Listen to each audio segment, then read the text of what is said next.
asalaamaaleykum wa rahmatullahi taala wa barakatu jërë ngeen jëf mbokku téléspectateur bu télévision Al Wataniya ñu amati mbégte amati kontaante dellu soit ak yéen ci seen émission xeltu comme ni ma leen ko waxee tey ji nag mu nekk sunu juróom fukk ak ñetteelu numéro muy 53e numéro avant benn numéro bi des bi dox sunu diggante ak li nga xam ni moom mooy anniversaire u atum xeltu bu mu juddoo ak léegi mu mel na kon daa wër ba tas waaye jafe na nga gis ci maanaam béréb yi nga xam ni ñoom ñooy télévision yi émission boo xam ni boobaak léegi mi ngi ci yoon boo xam ni te naka bàyyi te ànd ci nag équipe bu technique bu télévision Al Wataniya moo waral tax tey ji ci 53e bi balaa ñu koy tëj ñu invité kilifa comme ni ñu ko defee semaine bala ñu jénn kilifa gi ñu invité tey ji nag su fekkee ni mbokku téléspectateurs yi seetaan nañ ko ci biir télévision bi dafa naa ne dana neexal lool présenté ndaxte moom moo jëf li tax ñu war ko présentation boobu nag ñu war def ci moom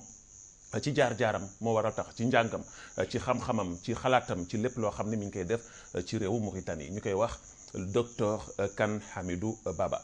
docteur Kane Hamidou Baba moo jiite parti bu mag boobu ñuy wax MPR juddu gannaaw bi nga xamee ni nekkoon na ak RFD ci àndandoo bu yàgg boo xam ne ànd na ak ki nga xam ne mooy Ahmed Dada waaye moom kii di docteur Kane Hamidou Baba nekk koo xam ni mu nga fekk baax juddoo fële ñu xam ne ñoom la ñuy wax teekaan boobu foofu la dalee tu tànkam fa la defee li nga xam ni moom mooy njàngam li jëm ci wàllu alxuraanam foofu tamit que la jaaree fu bëre laata muy nag gën a béral ay mbiram ba mën a tamit nekk koo xam ni ku ñu ràññ la ci wàllu njàng ndaxte dem na ci école université bu gën a mag ci université adduna bi ñu koy wax Sorbonne te xam ngeen ni Sorbonne du ku nekk moo fay jaar docteur Kane Hamidou Baba daan waxtaan ak moom ci lu bare lu jëm ci wàllum politique ci doxalin bi nga xam ne tey jii réew mi toll na fa ci wàllum politique ci wàllu koom-koom ci lépp loo xam ne tamit parti mi ngi koy yëngatu loolu lépp daan ko waxtaanee ak ki nga xam ni moom mooy sunu invité tey jii docteur Kane Hamidou Baba ñu ngi lay nuyu. fay naa la. voilà président Kane gannaaw bi nga xamee ni am naa mbégte tey ji bokk ak yow plateau bu télévision Al Wataniya ci émission xeltu bi ndaxte émission xeltu bi wàcc nañ ko lu yàgg waaye naka fekk na tey ji la koy yàlla dogal ba tax na tey ji ñu war a waxtaanee ci taxawaayu réew mi ci wàllum politique waxtaan si la jëm ci wàllu biir parti waaye laata sax ñuy dugg ci biir parti politique boobu dama bëggoon nga wax ma Kane Hamidou Baba nan la duggee ci biir politique lan moo la animé ba nga dugg ci politique. waaw mu ngi mel ni Babacar maa ngi la sant di la gërëm lu jiitu di sant yàlla tamit ci suñu teewaay tey bi lu tax ma dugg ci politique mën naa wax ni xëy na du accident waaye mën naa wax ni tamit méngoo na tuuti ak accident bi ma paree sama njàng jógee France en 1983 ñibbisi naa Mauritanie bi ma ñibbisee Mauritanie liggéey naa primature ak premier ministre boobu Maouya ma nekkoon premier ministre mu am yëngu-yëngu ci réew bi moom yóbbu ko mu nekk chef d'état-major Haydala nanguwaat nguur bi nguur Mauritanie ñu indi ma présidence ñu teg foofu ay weer Maouya def coup d'état mu ñu toogaat bi mu toogaatee foofu ay weer bi mu toogaatee ci nguur bi mu jëlee nguur bi dafa folli Haydala mu ngi mel ni au début suñu àndandoo bi neexoon na waaye mu commencé tuuti mu indi lu ñu wax ay jafe-jafe commencé maanaam mooy période année 86 yooyu ngeen xam année 87 ak yëngu-yëngu yu amoon ci biir Mauritanie ak déportation yi bokk ci en 89 90 91 bi ma gisee loolu ma beru ma ni mun ma ànd ak politique bu mel ni boobu maa ngi doon liggéey foofu ci présidence mais gis nga Babacar lu ñu wax politique ak moral mooy njub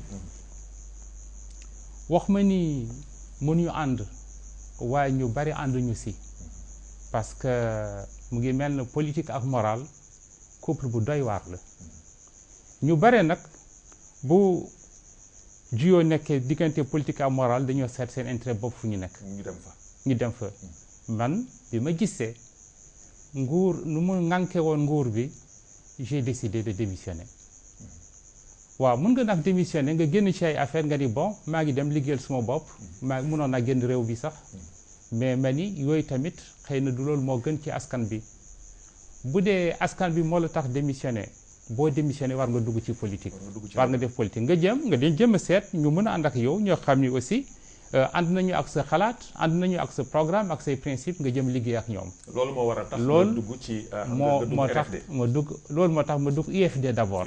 balaa muy nekk RFD. d'accord. UFD d'abord. alors UFD kan moo ko jiitu woon moment boobu. au moment boobu UFD Mohamed Baba moo ko jiitu woon bu ñu sosee kuréel bi Mohamed Baba moo ko jiitu woon en 91. en 92 ñu am candidat muy Ahmed Dada ñu ànd ak Ahmed Dada. xam nga mbir yi nu ñu demee woon en 92 waaw gannaaw élection présidentielle 92 yi la ñu créé nag UFD Air Nouvelle après mooy nekkaat RFD noonu la duggee ci politique loolu moo ma tax jóg ci politique. loolu moo la dugal ci politique nga xëy suba ànd ak comme fi nga wax sa jaar-jaar yépp ba dugg ba ànd ak Ahmed Dada ñu xamoon ni tamit diggante Ahmed Dada ak Kane Hamidou Baba mburu ak soow la woon. maanaam da ngeen nekkoon benn mais à un moment donné ñu gis ni am na déchirure bu am maanaam teqale ko ngeen ci teqale ko boobu coow lu nekk dugg na ci est-ce que du woon tey jii intérêt personnel boo xam ne tamit kii di Ahmed Dada daf la ko bëggoon imposer yow nga bañ ko wala yow si wàllu bopp yaa yàkkamtiw loolu faqale comme ni ko wala fi di wax rocceeku dem bàyyi ko. non gis nga yàgg naa wax ni politique mun nga ko def ngir xalaat bu sell. politique mun nga ci dugg parce que am na programme boo gëm politique mun nga ci dugg également parce que am na confiance bu nekk sa diggante ak ñi ngay liggéeyal waaye ñu bare Babacar balaa ñuy tudd loolu yëpp intérêt personnel la ñuy tudd loolu mooy tax dugg ci politique man mënuma commencer politique 91 bàyyi li ma doon def en 91 parce que li ma gis woon réew bi ni ñu ko ŋànke woon neexuma woon rafetul ma ko mënuma gis lool ma xaar ba 2008 soog dem pour intérêt personnel parce que diggante 91 ak 2005 yaakaar naa ni temps boobu moo gënoon metti ci nguur Maouya mais ci nguur Maouya dara teqalewu ma woon ak Ahmed Dada ak RFD mais dangay dem ba si kanam ay gis-gis xaw juyoo tuuti xaw différencié wu loolu moo indi su gis-gis la woon ki wax Mamadou Abdou Aziz 2008 siif na nguur bi man ànduma si woon au début mais dem na ba seet xam ni également intérêt réew bi intérêt askan bi mooy ñu wut maslaxal ndax ñu génn ci jafe-jafe yooyu. mais est-ce que président intérêt réew mi moo doon tey jii Mamadou Abdou Aziz jël nguur ko foqati ka ci koo xam ni c'est le premier président élu démocratiquement en Mauritanie yow en tant que un homme intellectuel nga xëy suba ni pour intérêt réew mi rek nga dem ànd ak moom cautionner coup d'état. gis nga am na lu bare luñ ci mun jàngat ci lu xewoon temps boobu lu jiitu lu ñu war jàngat ci situation yooyu lu xewoon c'est que nekk ñu woon ci période démocratie dëggantaan parce que ñëpp xam nañu tamit moom Sidi nu mu ñëwee ci nguur bi nu ñu ko fale ci nguur bi militaires yi ñoo ko proposé ñoo ko yoroon en réalité ñoo ko soutenir. waaye am na ay élection libre ak transparent. am na ay élection yoo xam ni yéen en tant que ay politique nangu woon ngeen ko. oui am na ay élection mais problème bi yëpp c'est que ci source bi lañ ko war seet également c'est-à-dire que boo gisee kii Aziz def temps boobu li mu def lii c'est que moom dafa jàppoon ni kii bu amee nguur moo ko may du askan bi moo ko may nguur bi donc amalgame déjà confusion mu ngi woon foofu mais bu loolu weesoo man ci parti la nekkoon nee naa la léegi ci njëlbeen ànd ma woon ci coup d'état bi Ahmed Dada xam na ko waaye RFD xam nañu ko Aziz xam na ni man ànd ma woon ci coup d'état bi parce que li nga wax ni dëgg la même semblant démocratie moo gën lu dul démocratie moo gën ku siif nguur te dafa siifoon nguur bi. mais malgré tout président Kane ànd nga ak moom. waaw bi déglu ma bu baax rek. dema ni ci parti laa nekk. waaw parti boobu ànd naa ak moom. ñu dem ba ci kanam. parti bi am ñu bëgg rocceeku ci ànd bi ak moom. waaye ci temps boobu gis nga boo tuuree kilo farine. mënoo faraat kilo farine. bon ci absolument donc ci temps boobu su ma xalaat mooy nañu jëm seddal fitna bu nekk bi ci Mauritanie pour mu sauver réew Mauritanie parce que mën na jur leneen am na nu ñu doon def mën na jur leneen xëy na sax mën nañu jàpp ni bu ñu xoolee ci wàllu démocrate principe démocratique erreur la woon nangu naa ko erreur la woon ci wàllu principe démocratique mais boo xoolee également ci wàllu kaaraange réew daa def loo bëggul woon def ngir sauver également réew Mauritanie ci temps boobu. mais est-ce que tey sauver réew Mauritanie boobu est-ce que tey dugul leen ci lëndamaay parce que tey jii soo xoolee réew mi fu mu toll ak nu mu doxee ba egsi fi mu egsi fii après coup d'état boobu élection présidentielle Aziz def ko jàll au premier tour tey jii yéen a ngi ci lëndëm boobu est-ce que yaakaarul leen ni politiquement li ngeen di rimandaat nii soo moytuwul daf leen di gën rey politiquement. non rey ga yàlla mooy rey mais lu ma bëgg wax rek mooy xëy na lëndëm boobu commencé na lu yàgg commencé wul ci 2008 parce que umpale ni depuis 1978 militaires yi ñu ngi impliqué wu ci pouvoir bi ci politique bi depuis 1978 xamuñu régime civil ci biir Mauritanie bon lii siidiwul Cheikh Abdoulaye amoon sax mu ngi mel na parenthèse rek la woon donc mën nañu jàpp ni problème Mauritanie dégg la problème régime militaire la parce que régime militaire régime takk ndeer yi régime jaay doole la. ñëw nañu ba tey ji yaakaar nga ni doole jaay doole la. non ba tey mu ngi ci parce que ñëpp xam nañu ni su fekkoon ni Bazep amul woon Aziz du am nguur. c'est sûr. su fekkoon ni Bazep amul woon su jiitul woon Bazep du jël nguur bi xëy nguur nag yàlla moo koy may dëgg la waaye su jiitul woon Bazep du jël nguur bi su nekkul woon militaire du jël nguur bi donc même bu nekkaati civil parce que 2009 def nañu élection ak nu mu mëntee demee def nañu maslaxal ba dem en 2009 ci élection présidentielle mën nañu wax sax kuréel yu am fayda kuréel addina bi observé nañu ko attesté nañu ko gunge nañu situation ba ñu génn ci crise jafe-jafe boobu élection présidentielle mais gis nga problème bi yëpp du foofu la nekk c'est que doon naa rek askan bi takkal na ma ndomb tànk lu ma neex def te kon foofu la toll fu mu toll fii nii loolu moo indi tolof yi c'est-à-dire que dañ ko takkal ndomb tànk mu foog ni lu ko neex def et que lu muy def méngoowul ak lu yoon tëral te réew wala ku jiite réew loo mënti jiite sax bala ngay def dara war nga poser benn question est-ce que lii yoon may na ma ko. mais président est-ce que foofu tamit yaakaaroon ni yéen les hommes politiques de l'opposition maanaam ñi nga xam ne ñooy kujje gi est-ce que yaakaarul leen ni aussi tamit que ci seen ñàkk taxawaay ak seen ñàkk am vision ak ànd moo war a tax tey jii fu mu toll fi nii Aziz di leen baajoo jàpp rek ni yéen ay joué ngeen mu leen di fooyee di dem di dellu siwaat parce que su ngeen xoolee boobaak léegi yéen a ngi wax dialogue yéen a ngi wax nangam tey jii yéen a ngi duggaat ci dialogue boo xam ne xamu leen fu mu jëm xamu leen fan ngeen jëm est-ce que yaakaaru leen du ñàkk taxaw am benn taxaw seetlu moo war a tax loolu. yaakaar naa ne ñun ci suñu wàllu opposition teg nañu ay jéego yu am solo parce que maa ngi fàttali la également en mars bii passé. am na lu xew ci biir Mauritanie mosuñu ko am sos nañu kuréel tudd Forum national pour la démocratie et l'unité FNDU boo xam ni am na fukk ak juróom-ñaar parti politique ñu ngi si am na ay syndicats yu gën a mag centrale syndicale yu gën a mag ci Mauritanie ñu ngi si am na ay kuréel yoo xam ni ak aade moo leen tax jóg am na également ay personnalité indépendante ñu ngi si loolu bi ñu duggee ci lu ñuy wax démocratie ba léegi Mauritanie mosu ko am donc loolu lu ko waral. mais est-ce que mooy xalaat opposition. mais est-ce que seen kuréel googu du kuréelu naxe mbay est-ce que du ngeen naxante seen biir seen wàllu bopp. du ñu naxante suñu biir parce que xam nga opposition xam nga lu ñu mun séddoo.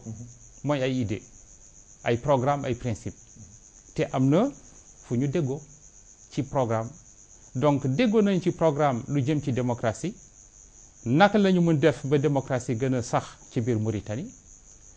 naka la ñu mun def également ba benno ci biir Mauritanie nekk benno bu tàkkoo loolu du naxe mbaay parce que kenn forcé wul kenn ñëw ci kuréel boobu te ñëpp lu indi lool mooy dañoo toog ba seetaat ba njëriñu réew bi absolument dañoo dem ba seet ba xalaat situation Mauritanie fu mu toll lan moo indi tolof ci biir Mauritanie ak yan solution la ñu war teg pour Mauritanie nekkaat réew pour ñu tabaxaat Mauritanie. Mais président foofu tamit am na loo xam ne lu am solo loo xam ne bëgg naa nga leeral ko askan bi ñuy seetaan tey ndaxte bi nga demee en 2009 élection présidentielle bari na coow loo xam ne am na ci xëy na du ñàkk explique nga ko ci ay meeting wax nga ko ci ay mbir mais tey jii occasion bi nga am tey jii wax ko ci maanaam kàllaamay réew mi àdduna bi yëpp di ko dégg defe naa ni occasion bi c'est la première fois nga am ko alors ñu bëri tuumaloon nañu kan Hamidou Baba nii kan Hamidou Baba Aziz daf ko jëndoon jox ko xaalis bu bëri mu waral tax mu dem campagne présidentielle alors weddi nga say jogewaay wedd nañu say mbokk wedd nañu mais loolu am na ñoo xam ne ba tey leerul seen bopp tey ji occasion la pour caw nga leeral ko tey ji askan wi est-ce que kan Hamidou Baba Aziz daf ko jëndoon. bu leerulee ci bopp nit ñi dina ma jaaxal lool Babacar parce que d'abord nee naa léegi gis nga ku nekk ci opposition lu mot fukki at ak juróom-ñett yaakaar naa ni bu dëggul woon du ci yàgge noonu te wax naa la ci taw maaw yàlla gënoon metti.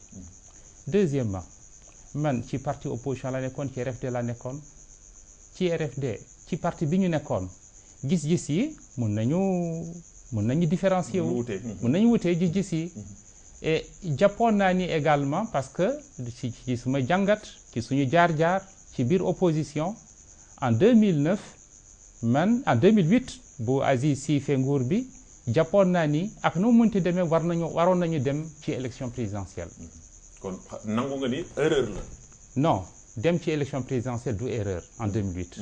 dama ni man jàppoon naa ni waroon nañu dem ci élection présidentielle en 2008. parce que suñu taxawoon am na taxawaay bu ñu mënoon taxaw Aziz mën na dem bañ jël nguur bi mais dañ ko yéex def waaye su fekkee ni am na ci biir RFD ñu daan ni nañu dem élection ñi naa ni bul ñu dem boo xoolee mujj gi ñëpp dem nañu élection.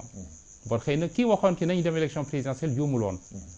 Deuxièmement ñu ni man bi ma jógee ci RFD génnuma man Hamidou Baba kan man kenn def am ñu bare ñu génn ànd ak man ci RFD waxuma sax génn parce que temps boobu génn ñu RFD mais suñu gis-gis mooy nañu dem ci élection présidentielle ñooñ àndoon ak man génn ci RFD dañu ne woon ñun génn ñu RFD dem ñu élection présidentielle pour dem di soutenir Aziz déedéet fokk ñu am suñu candidat bopp te yow la ñu bëgg nga nekk suñu candidat loolu moo tax mu nekk candidat en 2009 nga nekk candidat. bu ñu waxee que Aziz jox na ma ay xaalis jënd na ma. waaw dégg naa ko dañu ni ay mallette la jox. waaw en tout cas bu demee la ko joxe. métti naa jënd de métti naa jënd loolu.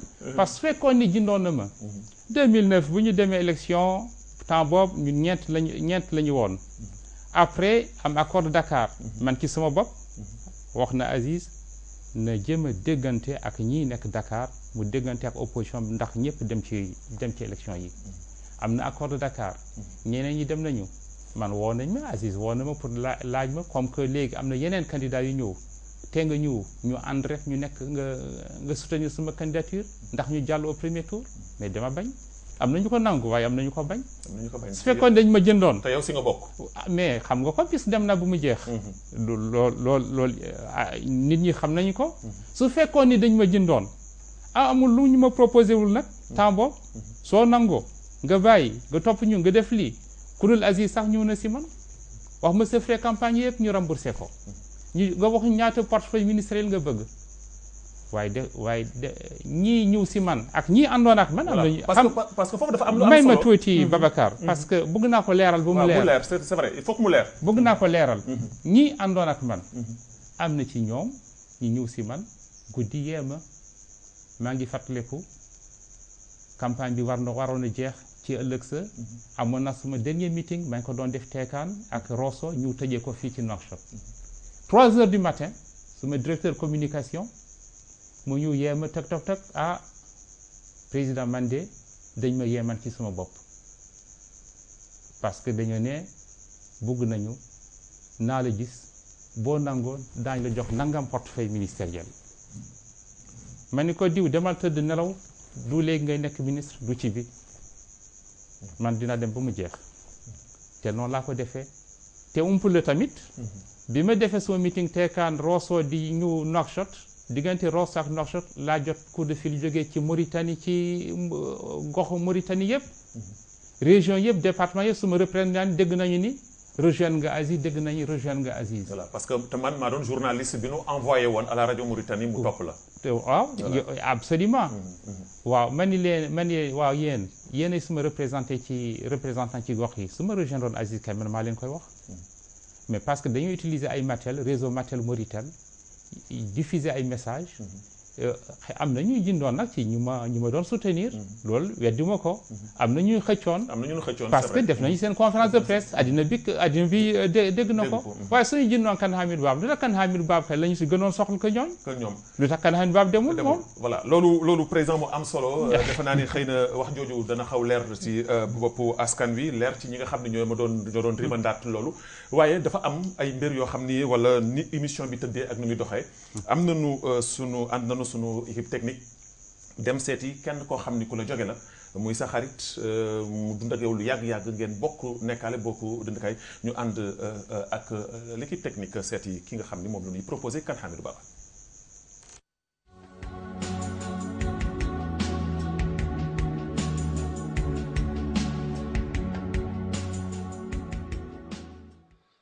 Kan Hamidou Baba, d'abord, c'est un intellectuel, dans le sens propre du mot, parce que ce fait que l'université Foumou Dioguéfi, Sorbonne, ji fa jógee ci Mauritanie bariwul donc ci wàllu xam-xam certainement amul ku ko dàq ku ko gën a rëy diplôme fii mais li ma gën a neex ci moom d'abord c'est que ku laab biir la ensuite su fekkee tey duy wax affaire unité nationale tout le temps dama koy wax ji même suñu amee léegi suñu jotee am unité nationale il y a plus de politiciens yoo xam ne mën na porter chaque par contre lui mën na ko parce que c'est un politicien pur et c'est un nationaliste man mën naa wax ni moom du pulaar boo nee pulaar du pulaar boo nee wolof du wolof nekk naar la pulaar la wolof la dégg nga lii daal moom li ma gën a neex ci moom mooy loolu c'est un pur nationaliste. D'abord parce que communicateur la c'est un communicateur hors pair tout le temps dama koy wax dafa war a dem ci télé di wax parce que day yeete man maa ko mag mais te sama xarit la mais musuma suur waxam parce que tout le temps buy wax il faut que mu indil loo xam ni en tant qu'intellectuel di nga jàng loo xam ni xamuloo ko woon et en même temps c'est un homme de civisme c'est pour ça que man njiit yu jaar ci seen télé bi defe naa c'est l'un des rares bi boo xam ne vraiment j'aurais souhaité qu'il passe souvent parce que day yeete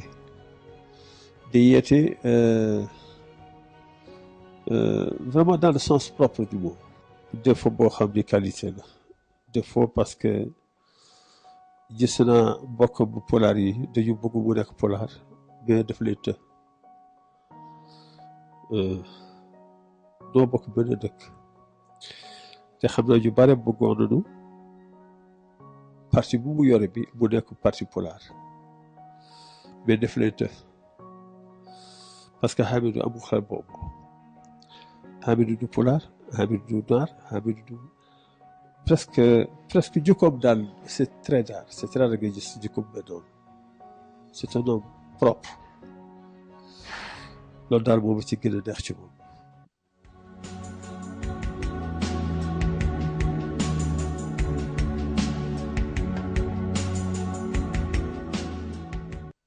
voilà président kii sa xarit la dégg nga témoignage yi nga xam ne def na ko ci yow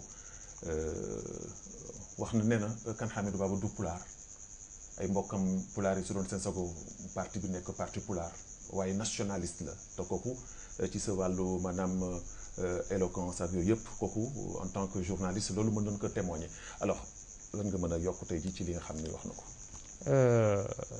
mun ma si yokk dara mais d'abord kii doon wax léegi suma mag la suma xarit la et du ñàkk xam na ma waaye aussi yàgg na ma jox aussi ay qualité xëy na yu ma amul sax loolu mbëggeel moo koy def donc maa ngi ko sant di ko gërëm bu loolu weesoo xëy na aussi li ma nekk man ci suma jaar-jaar la suma jaar-jaar moo tax ma mel nii ma mel parce que mun naa wax ni doom ñëpp laa woon xam nga boo nekkee doom ñëpp nekk nga jarbaat nekk nga rakk parce que caat la suñu kër nekk nga doom nekk nga xarit nekk nga lépp parce que suma jaar-jaar mu ngi mel na teel naa dugg école teel naa génn teel na tukki moo tax yàlla may na ma aussi expérience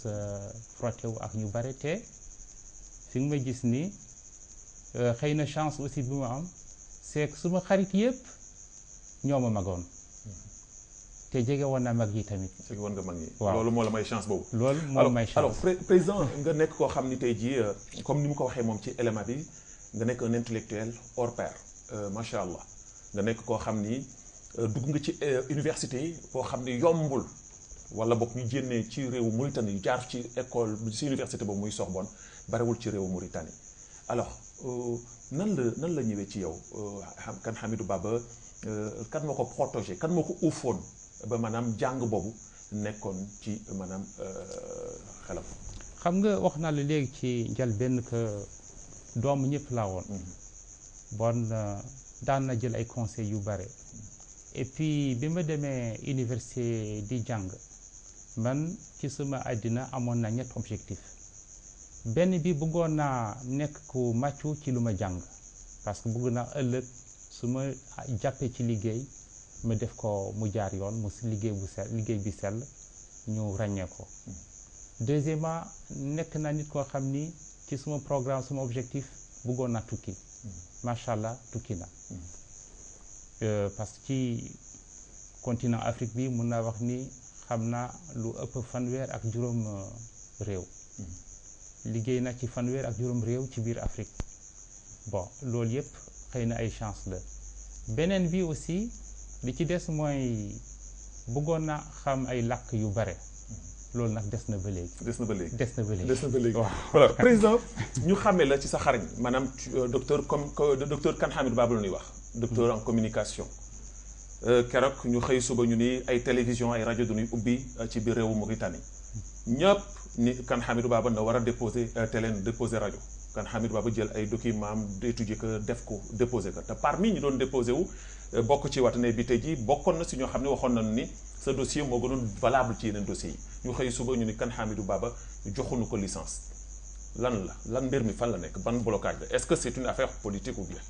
bon yaakaar naa ni wax ko presque lépp nit ñi xam nañu lépp également nu mu demee mais bëgg na xam ni bi Mauritanie décidé en 1975 décidé am télévision boobu rajo kese moo amoon Mauritanie man bokk na ci ñetti nit yu jëkk yónni à l'extérieur pour jàngi mbiru télévision jàng naa ko tamit ba ma pare projet Mauritanie gisul woon n'était pas en place amul woon projet rek la woon nekkul woon télévision mu continuer suma jàng ba def li nga wax li ba def li ma doon def ba pare ñibbisi ñëw bi ñu waxee dañoo ubbi paysage audiovisuel bi dañoo may ay rajo ak télévision ma ni suma devoir man defuma ko parce que suma mbëggeel parce que man je suis un homme politique xëy na sax jot bi bariwul noonu mais suma devoir mooy ma pousser nit ñi ñu def ay projet man ci sama bopp ma def projet loolu moo ma tax def un projet rajo télévision mu ngi léegi peut-être ça va faire 30 ans consultant la te ñi may liggéeyandoo ay projet la ñu defal wala ay programme la ñu defal maa ngi ko defal yeneen réew maa ngi ko def dans différents secteurs bon ñàkk ma ko mun def ci sama biir réew normalement te normalement xam naa également projet nuñ koy tëralee alors tey ji yaa ngi yaakaar ba tey non ma yaakaar ci laa dund maa ngi yaakaar ba tey parce que xam naa ni li ñu defoon gis nañu télé yu bare ay projet yu bare télévision yu bare rajo yu bare fu ñu toll léegi nu ñu mujjee tey te xam nañu tamit gis nga réew Mauritanie suñu bëggee également ñu bennoo dañu war yemale nit ñi waaw lu ñëpp bokk nañ ko séddoo naka ñëpp bokk loolu mooy luy dëgg loolu mooy du dëgg voilà président ñu demaat ak sunu deuxième élément ñu seeti ko su ko defee sama réalisateur le génie le meilleur des meilleurs comme je l'appelle Racine Wane mu proposé nu sunu deuxième élément ñu dem dellu si waat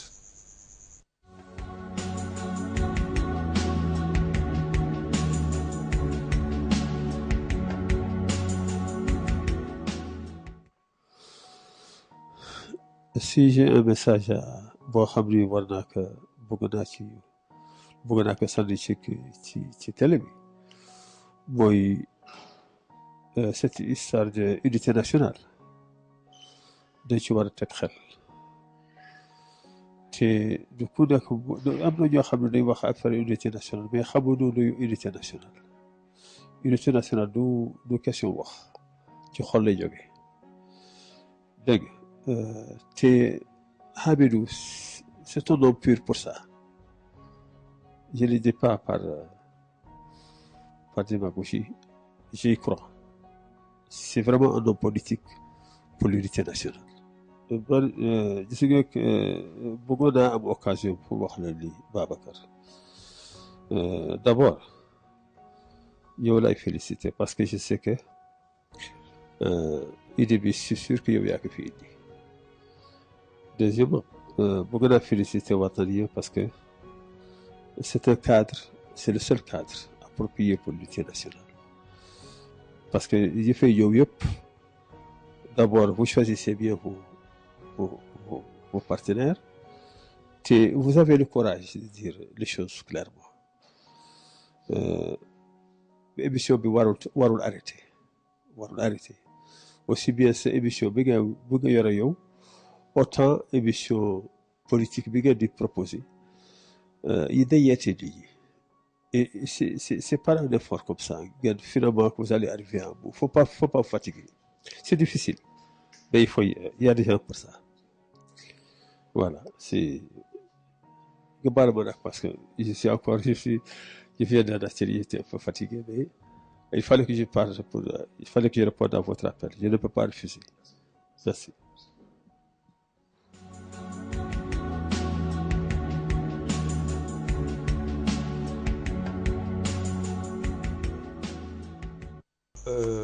président dégg nga li nga xam ni moom la doyen Oumar Fall dolliwaat ci wax ji. mu mel na suñu waxee unité nationale foofu nga jeexale léegi sa wax réew mi toll na foo xam ni il faut kenn ku nekk ñu jox ko cëram kenn ku nekk ñu jox ko li mu moom ci biir réew mi yéen a ngi ci dialogue politique fan yi yéen a ngi wax dialogue pour qu'enfin ngeen trouver un consensus trouver benn terrain d'entente pour que réew Mauritanie mën ci jariñu alors fan ngeen toll ci waxtaan woowu ngeen xam ni yéen a ngi koy waxtaanee en tant que yéen opposition bi ak le pouvoir en place. waaw xam nga le 14 wala le 15 premier ministre woo na FNDU woo na Wul Belal pour wax ko ni am na lu bees am na ay proposition yu ñu bëgg jox opposition pour ñu jëm a seet nu ñu régler problème politique Mauritanie bëgg na ko gis kooku dem na foofu jox na ko proposition yi jox na ko lu mot fukk ak juróom-ñett point ñu ni pare nañu ci waxtaan ci point yooyu waaye nangu nañu aussi waxtaan yeneen point yu opposition yi bëgg waxtaan wala yu bëgg wàññi ci point yooyu tontu nañu ñu ngi yóbbante suñu tontu keroog le dimanche jot na ko moom premier ministre bi am na ay précision rek yu ma ci bëgg joxe mooy ñun FND opposition musuñu bañ waxtaan ak nguur bi. mais da ngeen ragal. ragaluñu waaye dégg naa ni ku ndobin rey sa maam. soo gisee lu ñuul daw. soo gisee lu ñuul mun nga daw. kon nag waa ji daal da ngeen ko wóoluwul daal. wóoluñu ko seen xel dafa tey ci moom. suñu xel dafa tey parce que dañoo am aussi ay raison yu valable seetlu nañu à chaque fois bu ñu tuddee élection mu ni bëgg na dialoguer après mu dem def lu ko neex yaa ngi fàttaliku élection législative et municipale nit ñi dem ba yaakaar foog ni daañu déggoo daañu juboo ñu dem finalement def seen élection def lu leen neex. est-ce que yaakaaru leen ni daf leen napp moom. napp. parce que am na fi ku mu fi invité muy ku la jóge bokk ci yow ni Aziz moom kese moo fiy sol tubéy ci biir réew mi dafa mel na. kon non yaakaar naa ni waxewu ko noonu. waxewu ko noonu. non lu mu bëggoon wax kii fii nekkoon tamit waxul moom rek moo sol tubéy parce que dafa tiital nit ñi wala dafa kii waaye sax gaa yow boo jiite réew sax looy dog di napp nit ñi. looy tiitalaate pour ngeen ragal ko. pour ñu ragal ko ndax lan non ne fexe ba ñu bëgg ko moo gën. ba ñu bëgg ko ba ñu accepté ko loolu moo gën ñu ragal ko. est-ce que du moom si boppam est-ce que moom si boppam sax xalaatul nii seen groupe boobu ngeen ànd dafa am ay janax yoo xam ne tamit ñoo fa nekk di màtt di uf. non non Hamidou Ba bu bokkul tamit am na ñeneen ñoo xam ne. xëy na bëgg naa leeral biiru dialogue bi. après daa ñëw si loolu. bon donc ñun tontu nañu. ci suñu tontu wax nañu ko en tout cas. que benn ñun mosuñu bañ dialogue. mais dialogue du waxtaanu xale. dialogue bu sérieux la ñu bëgg la ñu mës a bëgg ñaareel bi nañu xam ni dialogue buy am ak moom lu dialogue bi di am waaye duñu yónni ay xeebuñu leen. waaye comme que moom président ki mu leen yónnee ki tamit kilifa la premier ministre kay su leen yónnee ngeen waxtaan ak moom kooku doy na moo xam ñun nga xam nañu ni premier ministre sañu ñu jox kaayit bu jógewul si moom xam nañu ko ci moom la jógee mais dañoo bëgg wax nii rek di tënk rek dinaa ni ay majorité te fekk xam ma majorité bi la moo ci nekk loolu doy ñu lu ñu bëgg mooy mu leer ni que dialogue bi suñu diggante la ak pouvoir exécutif te ku yore pouvoir exécutif président la donc il faut que mu leer parce que moom mooy yónni ndawam moom mooy bañ moom mooy nangu donc ñu ni dialogue bi war nañu ko teg ci yoon ñetteel bi également ñu ni dialogue pour mu réussir foog ñu préparer ko war nañu ko préparer waaye ku nekk na ñëw rek yooyu mën na indi lu ñuy wax confusion ñeenteel bi tamit bëgg nañu suñu dialogue fekk duñu dialogue rek ci wàllu élection parce que réew bi toll na fenn foo xam ni ci wàllu unité nationale ci wàllu karange ci wàllu koŋ-koŋ réew bi toll na fenn foo xam ni bu moytul mu daanu bon bu ñuy dialogue tamit nañu dialogue na nekk dialogue bu yaatu ci ay mbir yu bare. et pourtant ñoom dañuy wax ni koom-koomu réew mi dafa jóg. waaw loolu mën naa si dellu si parce que koom-koom réew mi lu wóor ba wóor mooy jógoon na koom-koom réew bi jógoon na mais du liggéey nguur bi de. du liggéey nguur bi. loxo kan si nekk. loxo kan moo ci nekk. loxo ñii di jënd suñu wurus loxo ñii di jënd suñu jën loxo ñii di jënd suñu fer ñetti yooyu. moo taxoon mu jóg koŋ-koŋ bi jóg. koŋ-koŋ bi jóg na diggante 2011 ak 2013. ba 2014 tuuti. mais léegi mu ngi wàccaat. mu ngi wàccaat déggantaan parce que xam nañu ni li ñu doon jaay weñ bi jaaytuñu ko on a perdu pratiquement les 2/3 prix 2011 par rapport ak léegi. lu ñu doon jaay wurus bi jaaytuñu ko ak yeneen et puis permis yi aussi gis ngeen ni nit ñi doon jël ay permis sax ñu ngi rocceeku léegi ñu ngi ñibbiwaat seen dëkk parce que ñu ni yoon amu fi. mais dans tout ça fan la opposition bi nekk lan mooy seen rôle ak seen cër yéen en tant que opposition defe naa du toog rek di wax ay élection di wax président. xanaa déggoo li ma wax léegi. dama ni dégg naa ko mais dama ni dialogue bi ñuy wax. waaw dialogue bi ñuy wax. dañ ko war yaatal. ci problème yu réew bi daje. problème yi nag bare nañu ay fan. bare nañu ay façon donc rôle opposition mooy lan opposition yorul nguur opposition rôle am mooy wax contrôler action bu pouvoir di def rôle am mooy wax askan bi également fu ñu toll saa bu nekk mais def nañu fi ay conférence yàggul sax def nañu ko fi ci maison des jeunes wax nañu également lan mooy la nguur bi fu mu toll léegi réew bi fu mu toll léegi te boo moytu mu suux. voilà mais si poñ yooyu poñ yi nga xam ne waxtaan ngeen ko est-ce que mën ngeen ci limal ñetti poñ yoo xam ne wax ngeen ko ak maanaam bind ngeen ko si seen feuille de route boo xam ne da ngeen ko jébbal premier ministre bi pour seen dialogue loo xam ne moo leen gën a buggal.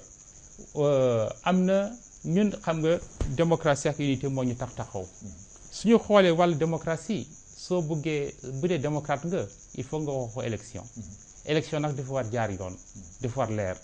ñëpp mun dem ci élection waaw lu jiitu balaa ngay dem ci élection par exemple nga am état civil bu sell waaye xam ump la ni am na ñoo xam ni bu ñu xaañ seen état civil ba léegi. ñu ngi si ay jafe-jafe. su fekkee ni yow kon considéré wu ñu sax yow Mauritanien nga nooy demee élection nooy votel wax jooj wax nañu ko. et poñ boobu leer na leen ni leen. wala wóolu ngeen ni dan ka nangoo ngeen. ñun xam ñu lu ñu nar nangu nee nañu pare nañu pour waxtaan ci ay points yu bare. ñun nag def nañu proposition ñun dépassé nañu ci wax point bi ñun dañoo wax lan la ñu war def pour mbir yi mun jaar yoon. alors su boobaa su fekkee dem ngeen ba loolu taxaw ko. waaw élection présidentielle su fekkoon nu ko doon defaat. tey FNDU day am benn candidat unique wala da ngeen dem kenn. non yegguñu foofu Babacar. je pense que am na yu bare la jéego yu bare ñu war a teg balaa ñu waxoo élection présidentielle ñu ngi koy defaraat.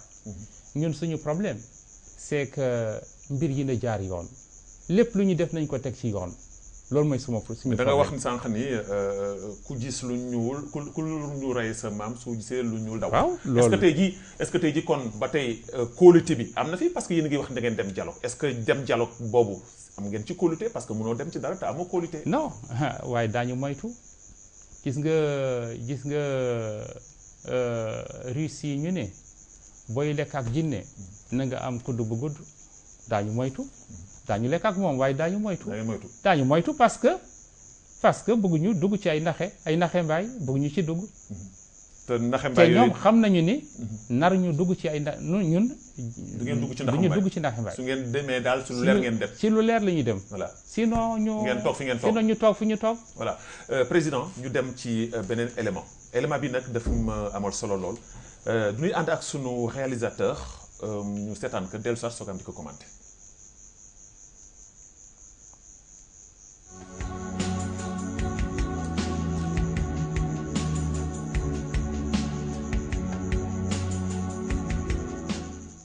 voilà Ndeye ñu ñëwoon tey jii seet si la seen kër ñu bëggoon nga wax nu sa diggante ak sa waajur bu góor kan Hamidou Baba tey jii di sunu invité kan mooy sa papa ci yow. sama papa yëpp la si man bëgg naa ko et xam naa que c'est réciproque aussi même suñ ko waxul ak mooy geste yi ça suffit largement. moom tey jii lan ngay yëg ci moom su fekkee ni tey jii gis nga sa papa nga toog par exemple 3 jours 2 jours just nekk ci biir dëkk bi gisoo ko est-ce que loolu da lay arrivé nga toog ñaari fan ñetti fan ci biir dëkk bi du ngeen gisante yéen ñaar. non loolu mosul am genre toog 2 jours 3 jours si même kër sans nu gisante déedéet mosul am. alors léegi lan nga may wax ci moom tey jii kan Hamidou Baba ban genre nit la est-ce que góor gu tëju la góor gu fermé wu la. non il est pas fermé du tout genre chaque fois su nekkee kër bi si kër bi mooy sunu côté ñun ñëpp noo nekkandoo il a toujours du temps pour nous et tout.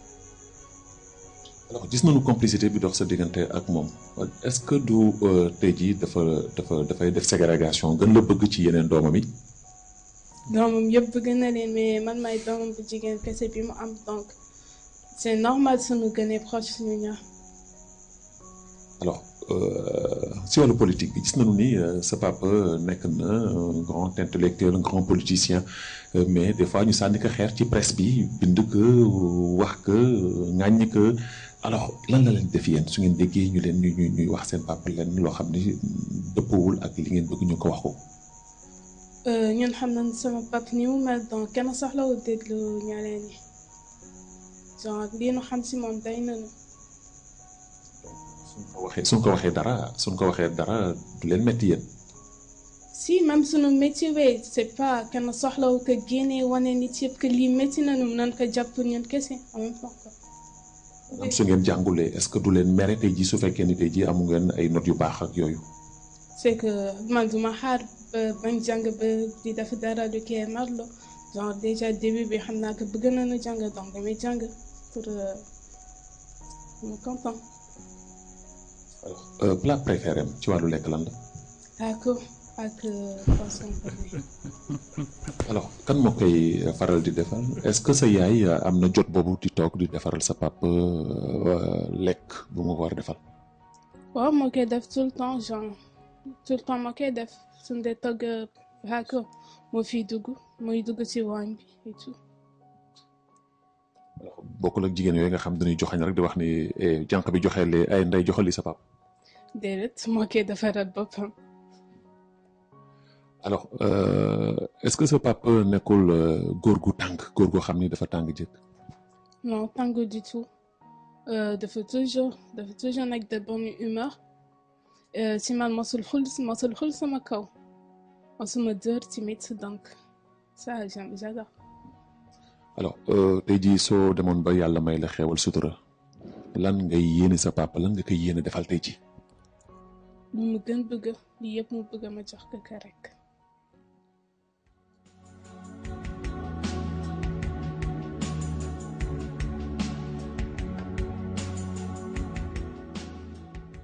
voilà président dégg nga Farma lu mu ni nga koy wooyee Farma Kane bi may ñëw ma ne kan damay bind mun ma déedéet bul bind ndey de bindal Farma ndaxte Farma loolu mooy wooyee alors complicité bi dox sa diggante ak moom c'est agréable est-ce que mën nga dellu si lu tuuti. kan xam oui c'est-à-dire que Babacar kii suma fille unique la yaakaar ne sax loolu tax ñu may ko ñaar tur parce que xale yëpp benn tur la ñu am moom rek am ñaar tur absolument waaye ñaar tur yi jógante lool ba doo sax différence diggante Fatou ak Famar Kane mais seen ñaar turandoo am ñoom ñëpp ñu ma bëggoon la kenn ki suma sœur la fii la gaañoo en 84 keneen ki yàlla baax na mu ngi dund belle-mère tantam la muy Fatou ñu koy waxee Diagne tamit kii doon wax léegi c'est vrai que mes enfants ils sont assez indulgents mais xeeb na lu may defal suma doom parce que homme politique la suma temps melul noonu je m'arrange nag temps bu tuuti bi ma am su ma nekkee kër ga au moins ma nekk ak ñoom ma waxtaan ak ñoom ma jëm a seet également lu ñuy def ci école ak fu ñu toll. voilà nee na sax ci biir waxam su amee ay jafe-jafe des fois day yow yaa koy jàppale ci ay mbiram. mais yàlla baax na sax moom ko yàlla xel bi baax na d'ailleurs sax à l'âge de 16 ans seconde lu nekkoon def na bac mu am ko. donc mu ngi université léegi. waaw donc elle me pose aucun problème. waaye te du xaar ba ñu wax ko xale yu góor yi sax léeg-léeg nga gëdd leen tuuti. mais moom du xaar loolu yëpp. du xaar loolu yëpp. moom xam na programme am elle est bien organisée. pour que bañ Babacar naam bañ a dugg ci biir famille boobu loolu lépp ba gën a jaxasee foofu loolu. parce que xam naa ni le petit Hadj bi may seetaan ak ñoom seen. alors est-ce que du kan Hamidou Baba Fatou tey jii la gën a tafu la gën a jóge bien vrai que wax na ni moom kese mooy doom bu jigéen. bon ala kulli haal xale yi balaa muy baax seen diggante ku nekk foog ni moom laa gën a jege. waaw loolu moom a gënal. ku nekk foog ko. et man ma xam li ma xam nag te noppi. mun naa xam li ma xam te noppi aussi ah. voilà am na ku doon wax su ma waxee li suma bàyyi day mer. waaw ñu naan yow sa yaay ak sa bàyyi ku la gën a mu ne waaye su ma ko waxee suma bàyyi day mer donc. kon daal nga préféré nga tax si diggante bi rek. voilà mu nekk président lu am solo dund wax na tamit foofu wax ju am solo ci maanaam occupation bi nga xam ni par exemple en tant qu'homme politique yaa ngi ko am si sa njaboot lu mu xat daa toog ak ñoom lu tuuti waxtaan ak ñoom gis nañ ni doo nit koo xam ne nit ku tàng nga ku bare fitna nga et loolu ça se voit si Kane Hamidou Baba même si politique bi même soo ko fekkee ci parti même soo ko fekkee ci réunion politique même soo ko fekkee ci yenn mbiri Mauritanie tàng bi muy tàng ak jafe-jafe yi nga xam ne ñu ci am yépp toujours Kane Hamidou Baba mu nekk genre modérateur yooyu est-ce que yaakaar nga ni qualité la yoo xam ni da nga ko doon say waajur wala fan nga ko jëlee. xëy na am na lu ma doon ci suma waajur xëy na am na aussi lu ma doon aussi ci suma parce que ci dëgg-dëgg xam ñu ko mais dama tàngoon bi ma nekkee xale. ba ma tooñat dañu xeex. kon da nga màgg. dama est-ce que du njàng mi moo tax non yaakaar naa du njàng bi. yaakaar naa ni confrontation. moo tax ma xaw changé parce que maa ngi fàttaliku benn bés. mos naa toog ak ay sumay xarit am ku ma gaañoon comme ça ñu doon foo mu gaañ ma. am keneen ku toogoon à côté mu ni dawal parce que bu jógee def lay dóor. ma dégg ko mën naa ni non mais man tey ma ko ma jógee toogaat. ne sell. ma réalisé na xëy na dama tàng diine moo tax ke wax li mu wax boobu laa commencé jël conscience mais xale laa woon même temps boobu xale la ñu woon. mais boobu ba léegi daal jëm naa également réfléchir balaa may. waaw mais président yow da nga dellu ci cosaan parce que nee na lekk bi nga bëgg mooy xaaku. xaaku moom lekku daal pour laal la de. waaw mais wér na de cosaan la. xaaku baax na et puis man diabétique la donc xaaku baax na si man. baax na et puis soxna si mi ngi koy defar bu baax. moo koy defar nag. bala muy lekk xaaku mu defar ko. leneen mun na ko bañ defar. waaye xaaku moom bala ma koy lekk mu defar ko mu dugg ci waañ bi. waaye loolu mooy suñu contrat. mooy seen contrat. waaw loolu ça c'est important. alors Kane Hamidou Baba tey jii ñu ñëw ci beneen maanaam facette parce que émission bi moo tëddee noonu am nga ñaari personnalité yoo xam ne dañ la koy wan. kenn ki ci biir réew mi fii la nekk kenn ki ci bitim réew la nekk du ñuy masqué maanaam portrait bi. nga wax nu si en 30 secondes kan moo laqatu ci gannaaw. ñu dem ak sunu réalisateur Racine Wane mu dem ak ñun ci générique bi ba pare ñu soog am di dellu si waat plateau bi.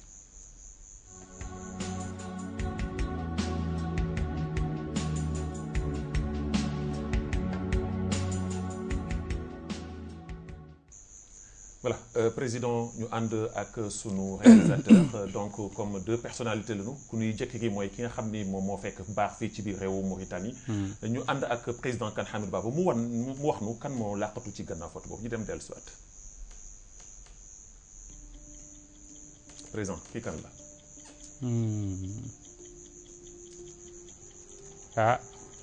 leeru bu ma de. waaw ki du Hamza. c'est un grand homme d'affaires. kii actionnaire la ci maanaam entreprise yu bare. kii Boomatu la. actuellement il n'est pas en Mauritanie. Boomatu. voilà Racine nee na Boomatu la on va voir voilà président Kane nee na Boomatu la kon wan nu ndax moom la wala déet voilà Boomatu l'homme d'affaires mauritanien.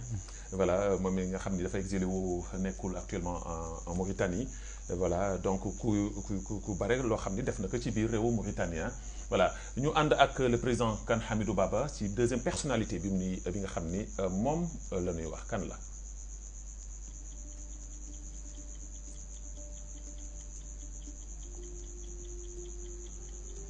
voilà moom tamit bitim réew la nekk. nekk koo xam ni ku daan xeex mbirum esclavage mbirum jaam moo fi waxoon sax I have. Martin Luther King. voilà Martin Luther King voilà. voilà I have a dream moom voilà c'est ça donc. I have a dream le président Kane nee na voilà président Kane donc. Martin Luther King. voilà donc c'est clair voilà l'américain donc moom tamit nekkoon koo xam ni. lu bare xeex na ko ci wàllu njaam ci àdduna bi jaay bakkanam ba ñu boom ko mu nekk loo xam ni alors président émission bi lu ñu des barewul waaye balaa ñuy jeexal émission bi il faut que ma laaj la comme li ko ñu bëri jaaree waxee émission xeltu ça te lan la def en tant que Mauritanien en tant qu'homme politique. maa ngi rafetlu émission bi parce que émission bu am solo la et lu ñu ñaan yàlla kay mooy dégg naa ni daa ngeen fêter seen anniversaire. incha allah ci prochain numéro bi bale di ñëw waaw. d'avance maa ngi leen di wax joyeux anniversaire. merci beaucoup. ñu ngi ñaan yàlla tamit émission bi sax. émission bi nekk fi. ba Mauritanie yëpp mu may leen xel. te li ngeen def aussi maa ngi ko rafetlu. parce que dégg la làkk bi làkk wolof la. waaye woote ngeen ñëpp. woote ngeen naar bi. woote ngeen haalpulaar bi. woote ngeen sarkule bi. woote ngeen jolof bi et puis lii mooy Mauritanie. tout à fait. émission bi mooy dimbale nag ci lu ñuy wax bennoo unité nationale. émission yu mel ni ñooy dimbale nit ñi. gën a xam lan mooy unité nationale. gën a xam également lan mooy démocratie lan mooy liberté de la presse. donc jaarama Babacar Naam ci seen émission bi ñu ngi ñaan yàlla également télévision Wataniya continuer ci programme yi muy def yi ci wàllu unité nationale ci wàllu démocratie. émission xeltu nag luy ñaan yàlla rek mooy mu nekk fi ba xelal ñëpp. xelal ñëpp. xelal ma man tamit. mu nekk lu am solo. président du ñu jeexal émission bi te dugguñu ci benn poñ xëy na sax duñ ci taxaw duñ ci yàgg ndaxte pratiquement li nu mayoon ci waxtu mi ngi jeex. muy maanaam mbirum esclavage. gis nañu temps yi ñi nga xam ne ñoom ñooy waa Biram téye nañ fi jéem na nga fi def fi conférence de presse dóor ci taabal bi wax ci li nga xam ne moo la metti donc nan nga dundee mbir mi nga xam ne am na ci diggante waa IRA ak ñi nga xam ne téye nañ leen ba yóbbu leen Limbisine. waaw gis nga lii la ñu doon wax parce que gis nga bu ñuy waxu unité nationale mbiru unité nationale du ci jaaw ji rek la war nekk. fii la war nekk fii lañ ko fii ci suuf si lañ ko war régler. mbiru esclavage wala mbiru Biram maa ngi ko ñaawloo li ñu def li parce que man dem naa ci procès Rosso bi dem na foofu ñaari yoon. dégg naa également lu procureur bi wax. dégg naa lu avocat défense yi wax. te dossier boo nga xam ni amul dara amul benn maana. du Biram rek la ñu jàpp dañoo jàppale également Brahim dañoo jàppale Djibi Sow également bu Kawtal. mais programme bi ñu jëloon bi ñoom pour dem defi seen tournée bi. foofu diggante Brakna ak Trarza programme boobu umpul woon administration xamoon na ko nangu woon na ko gunge na leen ba Rosso ba fii marche bi jeexoon. kon mën nañu wax ni lu ñu préparé la daal. lu ñu préparé la c'est-à-dire que règlement de compte la. loolu laa jàpp. ba tey règlement de compte moo fa wéy. alors Biram ci boppam. baal ma ak Biram ci boppam. moom bokkul woon gaa ci marche bi. jëlul benn parole ci marche bi parce que moom fii ci Nouakchott la jógee dem Rosso doon tukki dem Canada. jaar na Rosso kilifa la fekk na foofu nitam am ay jafe-jafe ak waa administration ñëw na pour jëm maslaxal ñu jàppale ko loolu mooy nag prétexte lañu doon wut pour jàpp ko moo tax dossier bi il est vide. alors aujourd'hui yéen en tant que opposition ku jë politique yi lan mooy seen taxawaay ci mbir moom est-ce que boole ngeen ko ci seen ay. mais absolument kenn mënul wax demain waxu unité nationale te waxul problème esclavage. waxul problème ay liberté des personnes maanaam jàpp yu ñàkk fayda yu mel ni kenn mënul demee waxu dialogue également te du wax mbir yi donc la bu ñu wax également mbiru ñi ñu jàpp ñi ñu bàyyi leen ñu dellu ci seen njaboot ñu wàññi fitin bi ci biir Mauritanie yaakaar nañ loolu moo gën ci nguur bi moo gën ci askan bi moo gën ci nit ñi. alors tey jii fii réew mi toll tey jii comme ni nga ko waxee ci wàllu benno wàllu unité nationale ban message ngay lancé tey jii la jeunesse mauritanienne parce que gis nañ fi kan Hamidou Baba dem campagne présidentielle tuddee que jeunesse bi gis nañu le président Aziz dem campagne présidentielle tout récemment ci campagne bi nga xam ne yéen bokku leen ci woon élection yi tuddee que jeunesse bi mais ba tey jii jeunesse su Mauritanie gisuñu seen bopp ci dara. waaw jeunesse Mauritanie mënuñu gis seen bopp ci dara parce que nu ñu gisee seen bopp jeunesse. mën na gis boppam ci njàng bi xam nañu ni kenn fonk ko jeunesse war na gis boppam ci liggéey mënul am su fekkee ni réew bi tegul lépp luy dox ci yoon alors que wax naa la léegi que de 2011 à 2013 am nañu chance bu rëy boo xam ne Mauritanie amoon na xaalis bu bare xaalis boobu nag seey na léegi te xaalis boobu dootuñu ko amati ci at yi di ñëw parce que dépendrul seulement ci ñun chance rek la woon. ñëw na mu ñëw si ñun te exploité wuñu ko. exploité wuñu ko parce que xoolal boo xoolee par exemple programme bi ñu am ci programme bu ñuy wax programme routier mais c'est des milliards lu mot 120 milliards def nañ ko ci budget bu ñuy wax investissement moom moo joxe nit ñi pour ñu am liggéey. je ne sais pour ñu jël leen ñu liggéey mais benn boo xoolee daa fekk ni programme bi yépp tardé te xaalis bi lekk nañ ko kenn xamul fu mu jaar xoolal rek jógeel Nouakchott nga dem nga xool Nouakchott fii ba Rosso Nouakchott Bombri ñu waroon ko def ci 18 mois def nañu lu ëpp 48 mois Nouakchott ba Bombri Rosso 30 kilomètres bariwul sax 30-40 kilomètres def nañu 18 mois la war a nekk na lu ëpp loolu Nouakchott Rosso commencé Goulga yeneen route yi noonu la ça veut dire que xaalis bi ñu amoon benn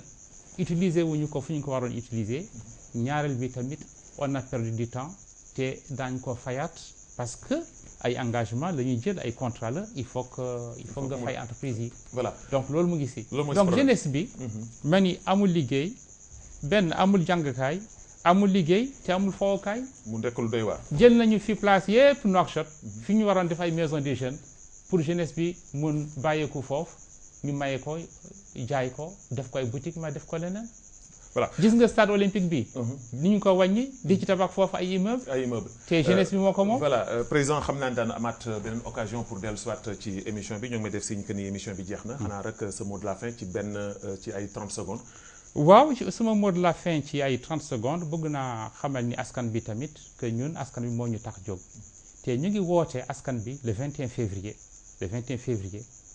bëgg nañu def marche de protestation pour wane ñëpp suñu tiis ak suñu naqari bon maa ngi ñaan mbokk yi nañu génn le 21 février ñu répondre ci appel FNDU. voilà merci beaucoup président.